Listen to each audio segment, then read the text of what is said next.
Насаат Кejи тартуулайт. Шейх Абдишүкүр Ажы Нарматов. Бисмиллахир-рахманир-рахим. Алхамдулилlah ва салату вассаламу алейхи. Урматтуу мусулман бир туугандар, Мадина Мунавварадан баарыңызга пайгамбардын нурдуу шаарынан саламдар айтабыз. Бүгүн биз умрачылар менен пайгамбар саллаллаху алейхи вассалам Меккеден Мадинага көчүп келгендеги ислам тарыхындагы эң биринчи Масжиди Кубага келдик. Масжиди Куба жөнүндө Аллах Таала кереметтүү Кур'ан-ы Кариминде «Ла масжидун уссиса аля тақва мин аували яумин ахаққан тақума фи». Ал мечит биринчи күнүнөн курулган кезде пайдалуу такванын үстүнө курулган мечит сенин намаз окууңа татыктуу деп Аллах Таала пайгамбарыбызга кайрылган ушул Куба мечити. Пайгамбарыбыз саллаллаху алейхи вассалам эмне үчүн биринчи мечит бул? Эмне үчүн биринчи мечит? Биринчи мечит деген себеби намаз баарыбызга белгилүү болгондой пайгамбар Меккеде 10 жыл дават кылгандан кийин хижратка 3 жыл калган кезде фарз болгон. Хижраттан 3 жыл мурда фарз болгон. Бирок ага чейин мусулмандар эч качан Масжиди Харамда Меккеде жамаат менен намаз окуй алган эмес.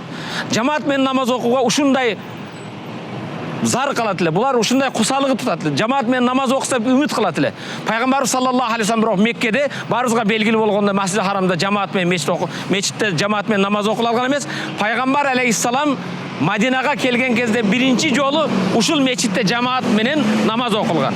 Ошондон бул мечит биринчи пайдалуу коюлган деле таквага коюлган, таква менен курулган биринчи исламдагы мечит болуп эсептелет. Бул мечит жөнүндө пайгамбар саллаллаху алейхи вассалам кимде ким жашаган жеринде, үйүндө, же келген мейман карасында, же ижарага алган үйүндө даарат алып, кийин Масжиди Кубага келип 2 рекет намаз окуса, бир умранын соогуна жетет дейт.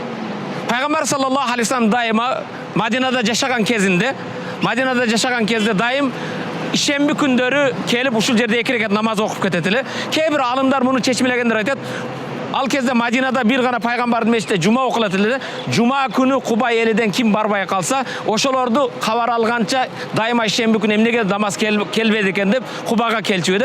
Кээде пайгамбар саллаллаху алейхи вассалам жазында ысык кезинде улоо минип эшек менен төө менен келсе, кышында пайгамбар саллаллаху алейхи жөө келчү эди. Ошондон пайгамбар саллаллаху алейхи өзүнүн хадисинде Кубанын жери бул жерге өзүнчө ыйыктыгы бар, Куба элинин өзгөнчө ыйыктыгы бар. Масжиди Кубада намаз окулган өзүнчө башка намаздардан фазилети бар.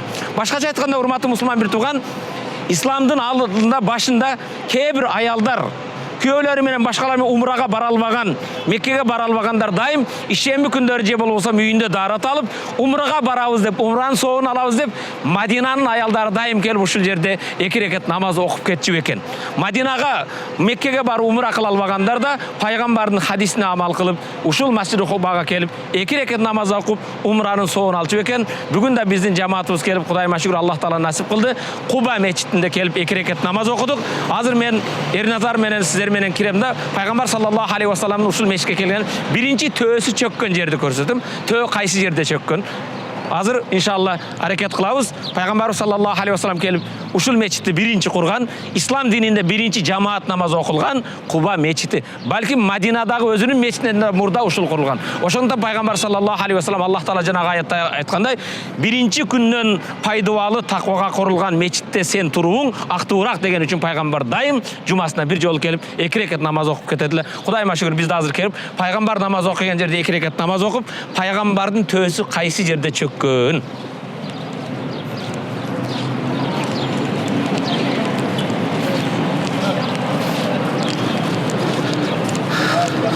Ушул мечиттин кире беришинде могу жерде аламатты көрүп турасыздар. Бул аламат пайгамбар саллаллаху алейхи вассалам өзү өткөндөн кийин пайгамбарыбыздын Хазрет Абу Бакырга калтырган, кийин Хазрет Умарга калтырган сахабалардан пайгамбар саллаллаху алейхи вассалам жүздүгү ушул жерде кудук болуп чөгүп, пайгамбардын жүздүгү жоголгон жер ушул жер.